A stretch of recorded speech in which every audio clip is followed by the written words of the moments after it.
अस्सलामु अलैकुम वरहमतुल्लाहि वबरकातुहू। हाशमी दरस हदीस के मुअज़्ज़ज़ सामीन, आज की वीडियो में हम आपको बताएंगे कि हज न करने वालों के बहाने कितने होते हैं और उनके हवाले से रसूलुल्लाह सल्लल्लाहु अलैहि वसल्लम ने क्या इरशाद फरमाया। मुअज़्ज़ज़ सामीन, बाज़ लोग हज फ़र्ज़ होने के बावजूद हज अदा करने से बड़ी गफलत और सुस्ती से काम लेते हैं और मुख्तलिफ़ किस्म की तावीलें और बहाने पेश करते हैं। ऐसे लोगों की कुछ तावीलें पेश की जाएंगी।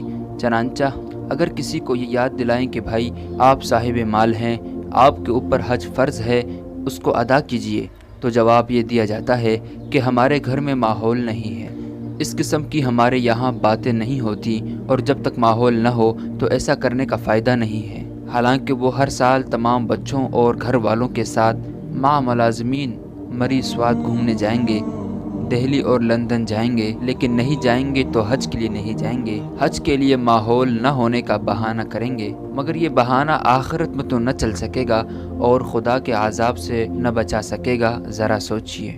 कुछ लोग तो ये उज़र पेश करते हैं कि हज पर तो बाद में जाएंगे, पहले नमाज रोज़ा के पाबंद तो हो जाएं। उन्हें समझाओ कि भाई जब तुम हज पर जाओगे तो एक तरह से तुम्हारी तरबियत होगी, और जब 40 से 50 रोज़ तक घर से बाहर रहकर सिर्फ हरम पाक और मस्जिद नबवी में ये सारा वक़्त लगेगा और एक ख़ास इबादत वाला माहौल होगा, तो तुम तमाम दूसरी इबादतों के भी आदी हो जाओगे और तुम्हारे अंदर बड़ी तब्दीली हो जाएगी। लेकिन फिर भी न समझें। असल बात यह है कि हज करना नहीं जानते, क्योंकि अव्वल तो हज का फ़र्ज़ होना नमाज रोज़ा की पाबंदी पर मौकूफ़ नहीं, दूसरे नमाज रोज़ा की पाबंदी भी तो अपने इख्तियार में है, जब चाहे पाबंद हो जाओ, क्या मुश्किल। कुछ लोग इस तरह तावील पेश करते हैं कि एक हज ही अदा करने के लिए रह गया है, और भी तो दूसरे फ़राइज़ हैं, रिश्तेदारों के हुकूक हैं, बच्चों की तालीम है, और न जाने क्या क्या बहाने तराशते हैं कि पहले उनको पूरा कर लें फिर हज भी कर लेंगे। इतनी जल्दी क्या है।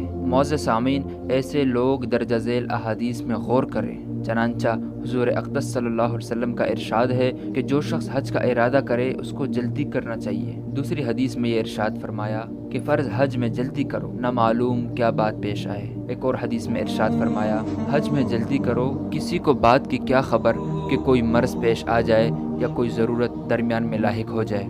एक और हदीस में फरमाया, हज निकाह से मुक़द्दम है। एक और हदीस में है कि जिसको हज करना है जल्दी करना चाहिए। कभी आदमी बीमार हो जाता है, कभी सवारी का इंतज़ाम नहीं रहता, कभी और कोई ज़रूरियात लाहिक हो जाती हैं।